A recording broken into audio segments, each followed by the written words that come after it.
नमस्कार। आज की वीडियो में समझते हैं कि जीडीपी क्या होती है और इसके घटने या बढ़ने से एक देश की अर्थव्यवस्था पे कैसे असर होता है। ये इकोनॉमिक्स का टॉपिक है, लेकिन ये है बहुत ही सिंपल टर्म। आप बराबर देखते होंगे, न्यूज़ में सुनते होंगे कि इंडिया की जीडीपी 5% से ग्रो कर रही है, इंडिया की जीडीपी 2% से गिर गई है। इसका क्या मतलब होता है, जीडीपी के उठने और गिरने से क्या फ़र्क पड़ता है, वो हम आज देखेंगे। उसके साथ साथ जीडीपी कैलकुलेट कैसे की जाती है वो देखें। जीडीपी के कैलकुलेशन का 2-3 तरीका होता है, लेकिन मैं आपको यहाँ पे एकदम बेसिक बताऊँगा ताकि आपको समझ में आ जाए। मेरा यहाँ पे ये मकसद होगा कि जो ये होता है कि 5% से ग्रो कर रही है, वो 5% आखिर आता कैसे है, या 2% से हिट मिला है, वो हिट कैसे होता है, तो वो कैसे निकालते हैं, उस पर मेरा यहाँ पे ज़्यादा फोकस रहेगा। जीडीपी के साथ 3-4 टर्म्स और होते हैं। एक होता है जीडीपी, एक होता है जीएनपी, एक होता है एनडीपी और एक होता है एनएनपी। तो ये सारा क्या होता है, कैसे कैलकुलेट किया जाता है, ये मैं आपको सारा बताऊंगा। तो चलिए स्टार्ट करते हैं। सबसे पहला टॉपिक, जीडीपी क्या है।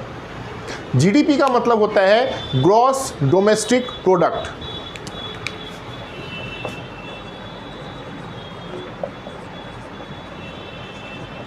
ग्रॉस डोमेस्टिक प्रोडक्ट, हिंदी में इसको बोलते हैं सकल घरेलू उत्पाद।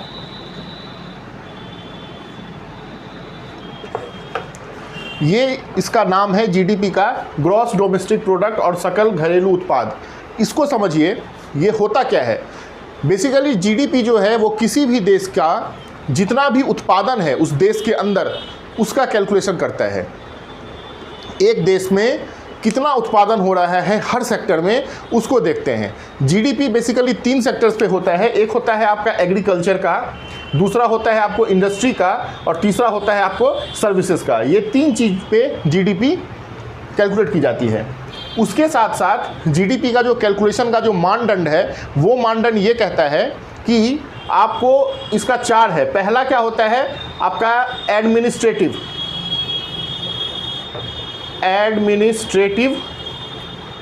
दूसरा होता है गुड्स एंड सर्विसेज, तीसरा होता है टाइम इंटरवल,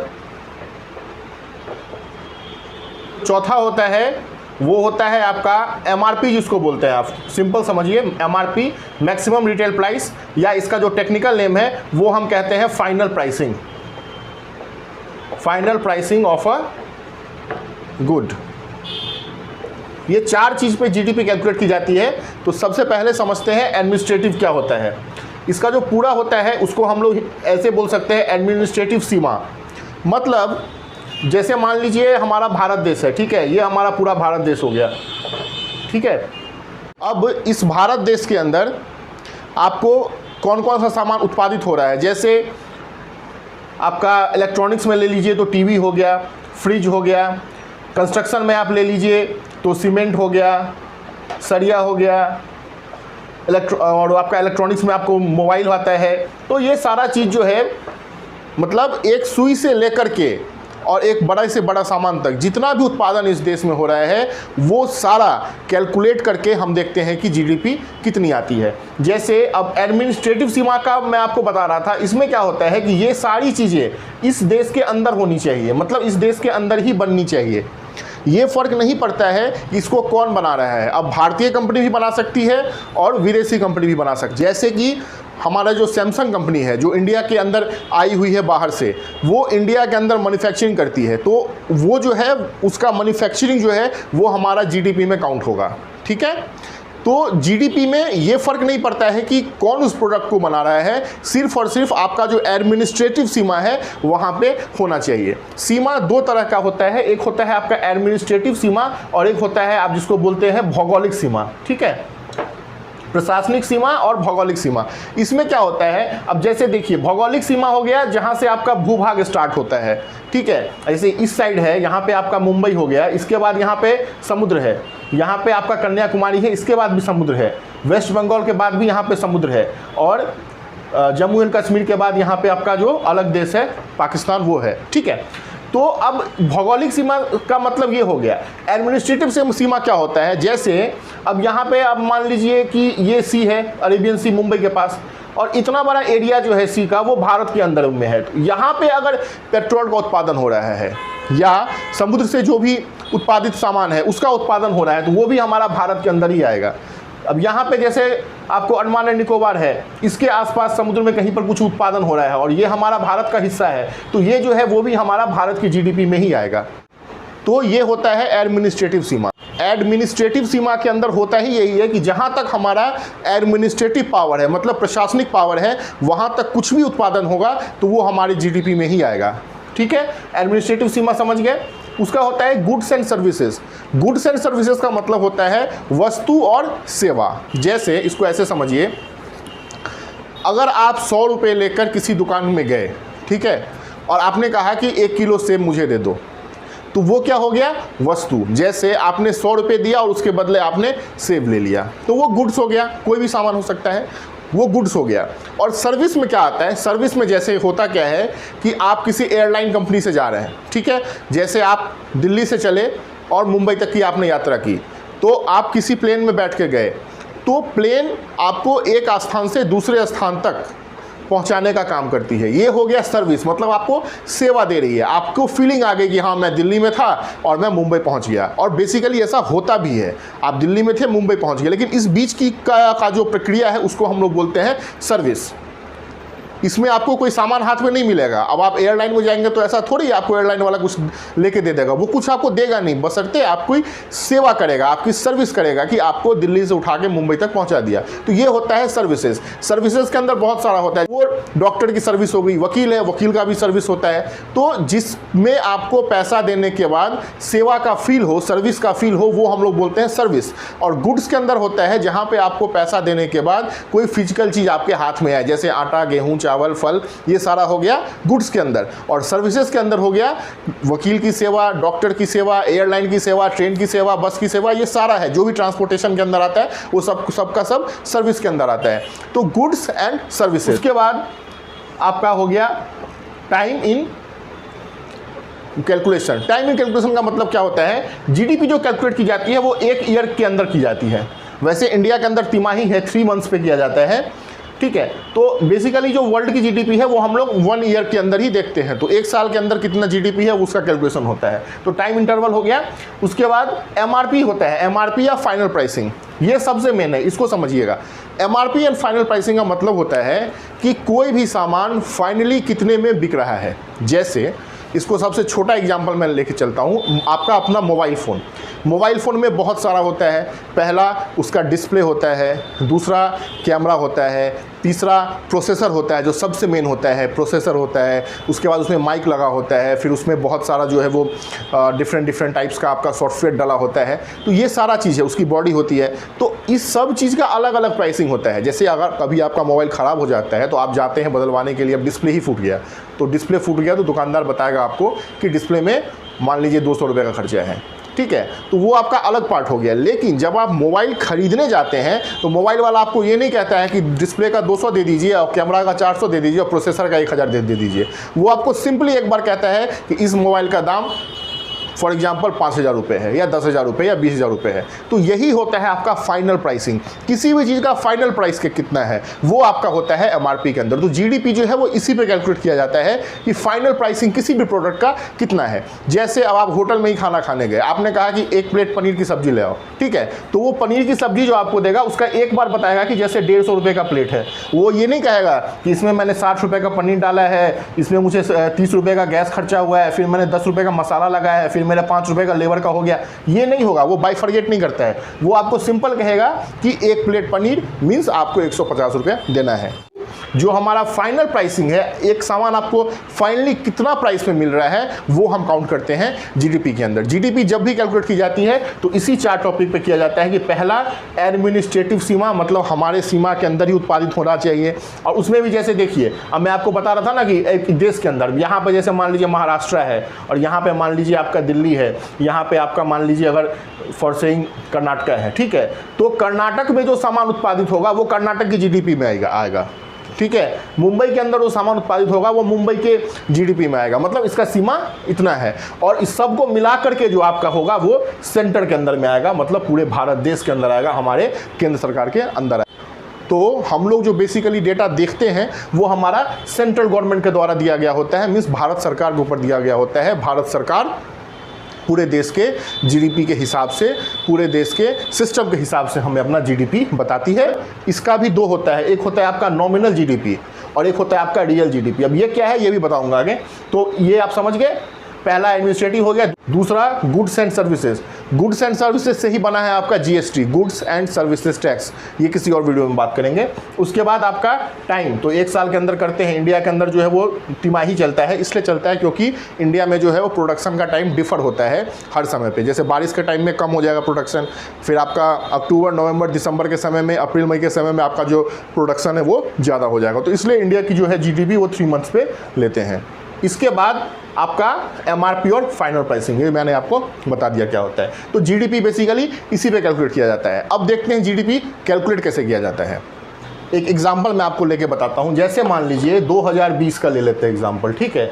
2020 में हमारा जो सर्विस था, गुड्स एंड सर्विसेज मैंने बताया 2 चीज़ से होता है। तो सर्विस जो है, सर्विस से हमारा हुआ आमदनी मान लीजिए 10,000 रुपये का। उसके बाद जो हमारा फाइनल प्राइसिंग था, फाइनल प्राइसिंग, ठीक है, उससे जो हमारा हुआ, मतलब सामान बेच करके जितना कमाया गया उससे जो हमारा हुआ फाइनल प्राइसिंग से, वो हमारा हुआ 20,000 रुपये का, ठीक है। तो टोटल हमारा जीडीपी कितना हो जाएगा, 30,000 रुपये का, ठीक है। 30,000 रुपये का जीडीपी हो गया, मतलब 2020 में हमारी जीडीपी कितनी थी, 30,000 रुपये, ठीक है। अब आ जाइए 2021 पे, एग्जाम्पल ले रहा हूँ बस केवल, ठीक है। अब इसमें देखिए, इसमें हमारा मान लीजिए सर्विसेज जो है वो हमारा हो गया 15,000 रुपये का, ठीक है। और जो हमारा फाइनल प्राइसिंग है, एफपी जिसको बोलते हैं, जो हमारा फाइनल प्राइसिंग है वो हो गया हमारा 20,000 रुपये में, 20,000 रुपये पे ही था, ठीक है। तो अब ये कितना हो जाएगा, 35,000, ठीक है। फाइनल जीडीपी कितना हो जाएगा, 35,000। मतलब हमारा जो 2020 में जो जीडीपी था वो था आपको 30,000 रुपये का, और 2021 में जीडीपी कितना हो गया, 35,000 रुपये का। मतलब जीडीपी कितना बढ़ा, तो 5,000 रुपये से बढ़ा, ठीक है। यहाँ पे 30 था, यहाँ पे 35, तो 5,000 रुपये हमको एक्स्ट्रा मिला ना, मतलब बढ़ा ना जीडीपी 2021 में 5,000 रुपये से। अब देखिए, अब ये 5,000 रुपया जो है वो इस 30,000 का कितना परसेंट होगा, यही आपको बताया जाता है कि 2020 की अपेक्षा या पहली तिमाही की अपेक्षा दूसरी तिमाही में क्वार्टर मंथ जो होता है उसमें हमारा जीडीपी इतने से बढ़ गया। अब जैसे देखिए 5,000 जो है वो 30,000 का कितना परसेंट होगा, ये आप कैलकुलेट करेंगे, ये आपको लगभग आएगा 16.66। मतलब हमारी जो जीडीपी भी है वो 2021 में 2020 के अपेक्षा 16.66% से ग्रो कर रही है। यही होता है आपका फाइनल कैलकुलेशन, और ऐसे ही हम लोग कैलकुलेट करते हैं। आपको जो आंकड़ा मिलता है वो यही मिलता है कि इंडिया की जीडीपी 5% से ग्रो कर रही है, इंडिया की जीडीपी 10% से ग्रो कर रही है, अमेरिका की जीडीपी 23% से ग्रो कर रही है, वो यही है। तो जीडीपी क्या है, जीडीपी बेसिकली आपका घर में जितना उत्पादन हो रहा है वो बताता है। घर में कितना उत्पादन हो रहा है इसको मापने का जो इकाई है, उसको मापने का जो सिस्टम है वो आपको जीडीपी कहलाता है। घर में उत्पादन कौन कर रहा है उससे फ़र्क नहीं पड़ता, बाहर की कंपनी कर रही है तो भी ठीक है, आपके घर की अपनी कंपनी कर रही है तो भी ठीक है। जैसे जियो हमारा अपना है, इंडिया का है, वो भी उत्पादन कर रहा है तो भी ठीक है। सैमसंग बाहरी कंपनी है, हमारे यहाँ आकर के उसने एस्टेब्लिश कर रखा है अपने आप को, वो भी उत्पादन कर रहा है तो भी ठीक है। जियो और सैमसंग दोनों का मिला करके कितना उत्पादन हो रहा है, उस दोनों का मिला करके जितना उत्पादन हो रहा है उसको हम लोग बोलेंगे जीडीपी।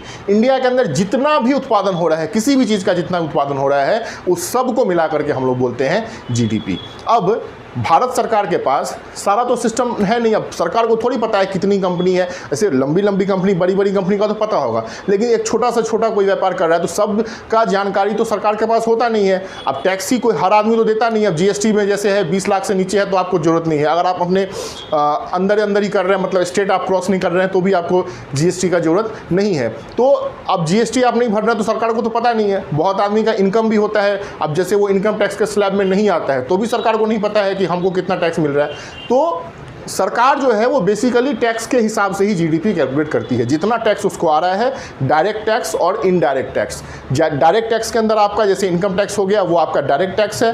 उसके बाद इनडायरेक्ट टैक्स है जिसमें कि आपको गुड्स एंड सर्विसेज टैक्स अभी आपको आता है, वैट। बहुत तो पहले तो बहुत सारा टैक्स था, अब आपको बेसिकली एक ही है, गुड्स एंड सर्विसेज टैक्स। तो ठीक है, भारत सरकार को जो टैक्स मिलता है उस हिसाब से सरकार देखती है कि हमारी जीडीपी कितने से ग्रो कर रही है या कितने से जीडीपी को हिट मिला है। ठीक है, अब समझते हैं कि जीडीपी के बाद जीएनपी क्या होता है। जीडीपी एंड जीएनपी, ये दो चीज़ अगर आपको समझ में आ गया तो इसके बाद जो मैंने आपको नेट वाला बताया है वो आपको आसानी से समझ में आ जाएगा। इसको समझने से पहले दो चीज़ समझना जरूरी है, वो देख लेते हैं। एक होता है आपका नॉमिनल जीडीपी। नॉमिनल जीडीपी, इसको हम लोग बोलते हैं नॉर्मल कैलकुलेशन भी आप बोल सकते हैं इसको। और एक होता है आपका रियल जीडीपी। देखिए होता क्या है दोनों के अंदर, नॉमिनल जीडीपी में आपको सिर्फ और सिर्फ सर्विसेज जो मैंने बताया था वो, और फाइनल प्राइसिंग, किसी भी सामान का कितना फाइनल प्राइस है, इस दोनों को सम अप करके बता दिया जाता है। जैसे अभी मैंने बताया ना, इंडिया के अंदर 2020 में 30,000 रुपया था, तो मतलब 30,000 रुपया जो है वो आपका फाइनल जीडीपी हो गया। कोई फ़र्क नहीं पड़ता कि महंगाई कितनी है, महंगाई की दर को इसमें नहीं घटाया जाता है या नहीं जोड़ा जाता है। ठीक है, तो आपका नॉमिनल जीडीपी जो है वो सिंपली उत्पादन और सर्विस दोनों का समराइज जो है वो आपका नॉमिनल जीडीपी है। सरकार जो आपको आंकड़े देती है वो इसी के आंकड़े देती है कि हमारा जीडीपी इतना बढ़ रहा है, लेकिन नॉमिनल जीडीपी जो है वो सही फिगर नहीं है किसी भी अर्थव्यवस्था को दिखाने का। इसका जो सही फिगर है वो होता है आपका रियल जीडीपी। रियल जीडीपी में जो है वो हम जो हमारा इन्फ्लेशन है, मतलब जिसको हम लोग महंगाई दर बोलते हैं, उसको माइनस करते हैं। इसमें क्या होता है, महंगाई दर जो है उसको माइनस नहीं करते हैं, और इसमें जो है वो महंगाई दर जो है उसको हम लोग माइनस करते हैं। ठीक है, अब महंगाई दर क्या है वो समझ लीजिए। जैसे मान लीजिए आपके पास 200 रुपया है, ठीक है, 200 रुपया है, 200 रुपये से आप आज इस समय में 10 आम खरीद सकते हैं। ठीक है, सिंपल समझिए, 200 रुपया है, 200 रुपये से आप 10 आम अभी के समय में खरीद सकते हैं। अब भारत की जो महंगाई दर है वो मान लेते हैं कि 8% है। ठीक है, महंगाई दर अगर 8% है, मीन्स 8% से आपका महंगाई दर है। तो अब एक साल बाद क्या होगा कि 2021 में, अब जैसे मान लीजिए 2020 का एग्जांपल था, 2021 में आपके ये 200 रुपये की जो वैल्यू है वो घट के कितनी रह जाएगी, आप इससे जो है वो 7 आम ही खरीद सकते हैं अब। ठीक है, अब आप इससे 7 आम ही खरीद सकते हैं। तो मनी का जो डिवैल्यूएशन होता है उसी को हम लोग बोलते हैं महंगाई दर। मनी का डिवैल्यूएशन होना जो है वही आपको महंगाई दर को बताता है। जैसे 200 रुपये से आप 2020 के अंदर 10 आम खरीद सकते थे और 2021 में आप केवल 7 आम ही खरीद सकते हैं। पैसा तो आपका 200 का 200 ही है, पैसा तो नहीं हुआ, लेकिन पहले क्या था कि 10 आम आ जाता था इसमें, अब इसमें 7 ही आम आता है। यही होता है महंगाई दर। तो महंगाई दर को हम, जो हमारा टोटल जीडीपी है उसमें हम माइनस कर देंगे तो हमारा जो है वो आपका रियल जीडीपी। और अगर हम महंगाई दर को माइनस नहीं करेंगे तो वो हमारा नॉमिनल जीडीपी हो जाएगा। ठीक है, तो नॉमिनल जीडीपी और रियल जीडीपी ये आपको समझ में आ गया होगा। इसके साथ साथ मैंने आपको इन्फ्लेशन का भी बता दिया कि महंगाई दर क्या होती है। अब कैलकुलेट करना समझते हैं। तो अब देखिए कैसे कैलकुलेट होता है। अब जैसे मान लीजिए जीडीपी है हमारा, ठीक है, जीडीपी और जीएनपी का बता रहा हूँ। जैसे जियो कंपनी है, इंडिया की कंपनी है, 200 रुपये कमा रही है, से फॉर एग्जांपल एक साल में 200 रुपये कमा रही है। ठीक है, सैमसंग कंपनी है, बाहर की कंपनी है, कोरियन कंपनी है, ये अगर मान लीजिए 100 रुपये कमा रही है, ठीक है, 100 रुपये कमा रही है। ठीक है, तो इंडिया की टोटल जीडीपी कितनी हो जाएगी? 300 ग्रॉस डोमेस्टिक प्रोडक्ट है, ठीक है। इसके बाद आपका अगर एक और कोई कंपनी है, मान लेते हैं कंपनी का नाम है Jio2 के नाम से मान लेते हैं। Jio2 कंपनी जो है वो हमारी इंडिया की ही कंपनी है। ये Jio1 है, ये Jio2 है, जियो का ही एक पार्ट है मान लीजिए। ये Jio2 जो है वो इंडिया की कंपनी है, लेकिन ये बिजनेस कहाँ कर रही है? अमेरिका के अंदर, ठीक है। और ये वहाँ पे कमा रही है, मान लेते हैं ये कमा रही है वहाँ पे 100 रुपया, ठीक है। तो ये जो 100 रुपया है इसका कुछ हिस्सा टैक्स वो वहाँ देगी। वैसे ही सैमसंग कंपनी जो है वो 100 रुपया यहाँ कमा रही है, इसका भी कुछ हिस्सा टैक्स हमको देगी। लेकिन जो इसका टोटल प्रॉफिट है वो टैक्स काट के, एम्प्लॉयज़ की सैलरी काट के वो सारा ले जाएगी अपने देश में, जहाँ की ये कंपनी है, कोरिया की कंपनी है। तो जैसे ये 100 रुपया कमाई, सब कुछ आपको सैलरी दे करके और सारा इसका जो खर्चा है वो निकाल के, टैक्स निकाल के, इसके पास 50 रुपया इसका अपना इनकम हुआ, तो ये 50 का 50 रुपया लेके चला जाएगा अपना, जहाँ की कंपनी है कोरिया, वहाँ चली जाएगी। और ये भी वही करेगा। अब इसको भी मान लिया अमेरिका के अंदर सारा कुछ करते करते अगर इसको मान लीजिए 60 रुपया सब कुछ में लग जाता है, टैक्स वैक्स जो भी है काट के, तो 40 रुपया जो है वो हमें डायरेक्टली इंडिया में भेज देगी, ठीक है। तो जीडीपी जो है वो हमारा 300 तो हो गया, लेकिन जीडीपी हमारा ज़्यादा है, इसका मतलब ये नहीं है कि हमारा प्रॉफिट भी ज़्यादा है। हमारा प्रॉफिट डिपेंड करेगा इसके ऊपर, मेन प्रॉफिट इसके ऊपर डिपेंड करेगा, और ये कितना भेज रहा है उसके ऊपर डिपेंड करेगा। ये तो हमें केवल इंडिया के लोगों को नौकरी देगा और रोजगार का अवसर पैदा करेगा। तो जीडीपी के बढ़ने से एक चीज़ होता है कि किसी भी देश की अर्थव्यवस्था कैसी है उसका पता लगता है। जैसे अगर इंडिया की जीडीपी ग्रो कर रही है, इसके अंदर अब देखा जाएगा कि इंडियन कितनी कंपनी है, बाहर की कितनी कंपनी है, इंडिया की भी कंपनी अच्छी खासी है, बाहर की भी कंपनी अच्छी खासी है। तो विदेशों में ये चीज़ होगा कि भाई इंडिया के अंदर व्यापार अच्छा हो रहा है, इंडिया की जीडीपी ग्रो कर रही है, इसका मतलब है इंडिया में रोजगार का अवसर है, इंडिया में हम अपना बिजनेस फैला सकते हैं, ऐसा बाहर की कंपनी सोचेगी। क्योंकि अब जहाँ पर कुछ है ही नहीं वहाँ पे तो आप कुछ नहीं कर पाइएगा। अब समुद्र के ऊपर में आप कभी पेड़ थोड़ी लगा सकते हैं, समुद्र के पानी में पेड़ तो लगेगा नहीं। वही चीज़ है यहाँ भी। जीडीपी के बढ़ने का मतलब है कि आपकी देश की जो अर्थव्यवस्था है वो अच्छा है, आपका जो है आपके यहाँ के लोगों को रोजगार मिल रहा है, आपके यहाँ लोग जो है वो बेरोजगार नहीं है, और आपके यहाँ बिजनेस करने लायक सिस्टम्स हैं, आपके यहाँ बिजनेस करने लायक कंडीशन है। तो ये जो है वो जीडीपी ये बताता है। अब आता है इसके साथ साथ जीएनपी। जीएनपी के अंदर क्या होता है, इसको हम लोग बोलते हैं ग्रॉस नेशनल प्रोडक्ट। ये होता है ग्रॉस डोमेस्टिक प्रोडक्ट। ग्रॉस का मतलब होता है सकल, जैसे मैथमेटिक्स के अंदर जो है वो जिसको हम लोग बोलते हैं होल, पूरा, कितना, फाइनल, टोटल जिसको बोलते हैं, लेकिन इकोनॉमिक्स के अंदर जो है वो ग्रॉस बोला जाता है। तो ग्रॉस जो है वो ग्रॉस नेशनल प्रोडक्ट ये बताता है कि आपका टोटल नेशनल प्रोडक्ट मतलब कितना आपका आमदनी हुआ टोटल, ये बताता है। जैसे अब मान लीजिए इसका कैलकुलेट करने का फॉर्मूला क्या होता है, आपका जो अपना है 200, ठीक है, और ये जो आपको भेज रहा है यहाँ से टैक्स वैक्स काट के 60 रुपया, 60, ठीक है, तो ये आपका टोटल कितना हो गया 260, ठीक है। ये होता है आपका ग्रॉस नेशनल प्रोडक्ट। मतलब आप अपना देख लीजिए, अपने यहाँ जो है वो आपकी कंपनी कितनी कमा रही है और आप ही की कंपनी बाहर कितना कमा रही है, उस दोनों को आप जोड़ लेंगे तो आपको मिल जाएगा gross national product. Gross national product का मतलब यही हुआ कि भारतीय नागरिक द्वारा कमाया हुआ पैसा, चाहे वो भारतीय नागरिक कहीं पे भी कमाए, वो भारत में कमाए, अमेरिका में कमाए, कहीं भी कमाए, ठीक है, किसी भी देश में कमाए, लेकिन वो भारतीय नागरिक जितना पैसा कमा रहा है वो होगा हमारा भारत का जीएनपी, ग्रॉस नेशनल प्रोडक्ट। अब इसको कैलकुलेट करने का एक फॉर्मूला है जीएनपी को, वो क्या कहता है वो देख लेते हैं। जीएनपी इक्वल टू होता है जीडीपी प्लस में जितना जियो पार्ट 2 कमा रहा है इसको मान लेते हैं एक्स, और जितना सैमसंग कमा रहा है इसको मान लेते हैं एम, ठीक है। तो जीडीपी प्लस एक्स की कमाई माइनस कर दीजिए एम की कमाई। ध्यान रखिएगा इस फॉर्मूले में जो हम कैलकुलेट करेंगे वो हमारा 260 आना चाहिए, क्योंकि अपना और अपना यहाँ देश का और अपने लोग बाहर कितने कमा रहे हैं उसका दोनों का सम है ये। तो अब कैसे होगा, जीडीपी कितना है आपके देश का टोटल 300 प्लस एक्स कितना कमा रहा है 60 रुपया, माइनस कर दीजिए सैमसंग कितना ले जा रहा है बाहर 100 रुपया, तो एक्स मतलब जियो पार्ट 2, तो 300 ये हो गया, प्लस 60 है और माइनस 100 है, तो प्लस माइनस माइनस, तो माइनस 40, ठीक है। तो 300 था plus minus minus 40 is equal to 260। तो 260 आ गया ना एग्जैक्ट आपको। तो जीएनपी कैलकुलेट करने का यही फॉर्मूला होता है।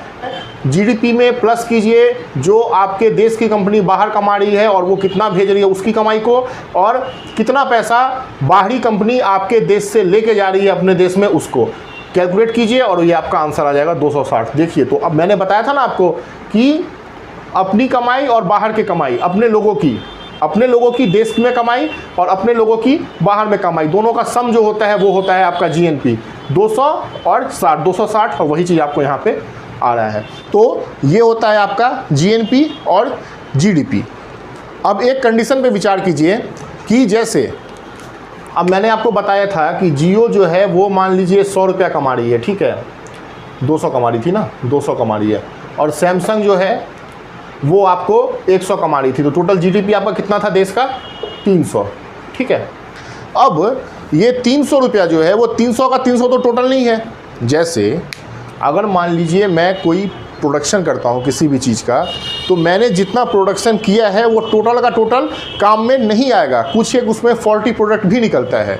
जैसे मान लीजिए इस 200 रुपये में से आपका जो है वो मान लीजिए 5 रुपये का सामान आपका फॉल्टी निकल गया, तो आपको कितना आया? आपको तो 195 रुपये का ही प्रॉफिट हुआ ना, 5 रुपये तो आपको ख़राब हो गया। अब इसमें ऐसे समझिए कि आपको 5 रुपये का तो यहाँ पे नुकसान हो गया, तो ये जो 5 रुपया है ये क्या होगा? ये होगा आपको मूल्य ह्रास। इसको आप इंग्लिश में बोलते हैं डिप्रीसिएशन। डिप्रीसिएशन को हम लोग बोलते हैं मूल्य ह्रास, मतलब कितना का सामान आपका खराब हो गया। अब इसी पे निकलता है जीडीपी से आपका एनडीपी, जो मैंने आपको बताया था।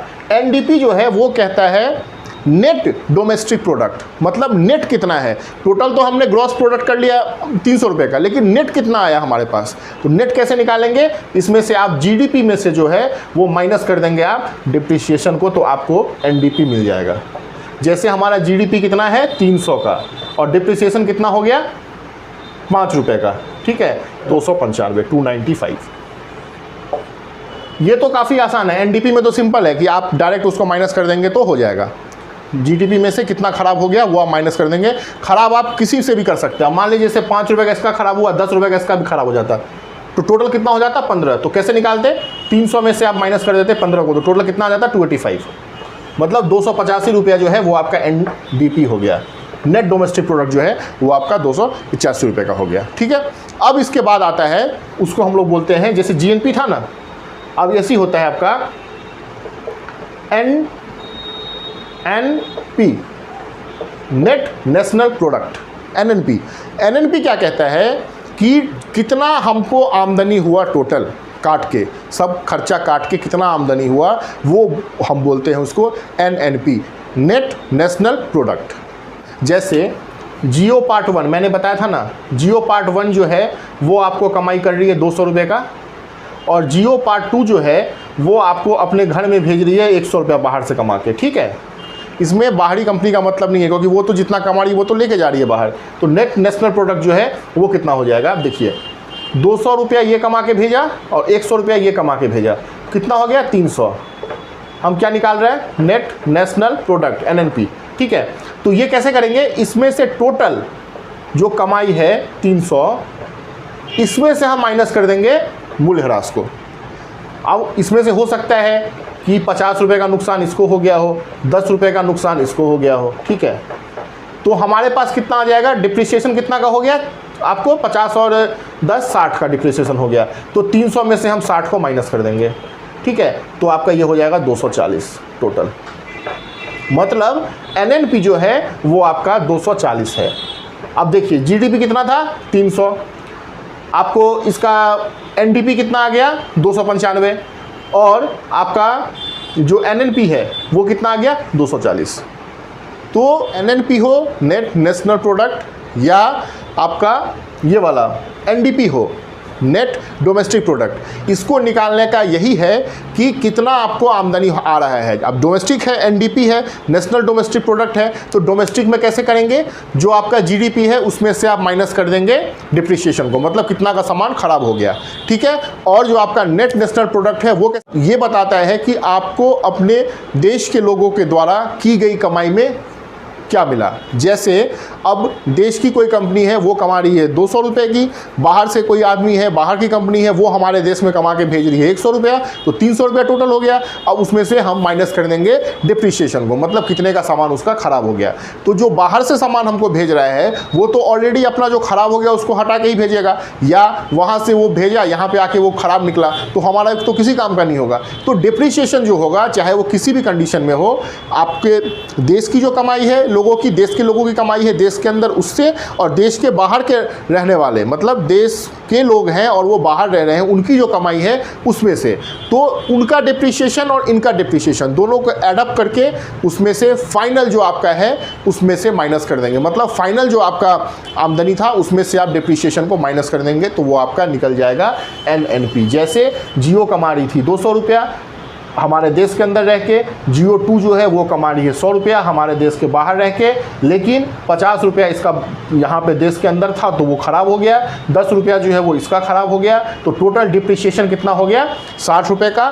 तो टोटल यहाँ पे कितना था 300 रुपया, तो 300 रुपये में से हमने 60 रुपये, कितना का कमाई था 300 का, लेकिन ख़राब कितना हो गया 60 रुपये का, तो हमने 300 में से 60 को माइनस कर दिया, ये हमारा आ गया 240। मतलब 240 जो है वो हमारा NNP है। तो NNP और NDP में कुछ नहीं है, टोटल जो है उसमें से आप डिप्रिशिएशन को माइनस कर देंगे।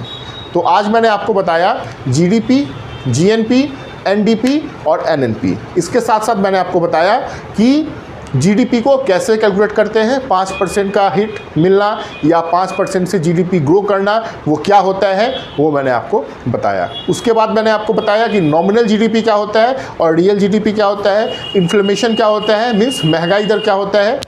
तो ये सारा टॉपिक मैंने आपको बता दिया है। अब अगले टॉपिक में बात करेंगे GST के बारे में, गुड्स एंड सर्विसेज टैक्स। तो आज की वीडियो में इतना ही। Thank you very much.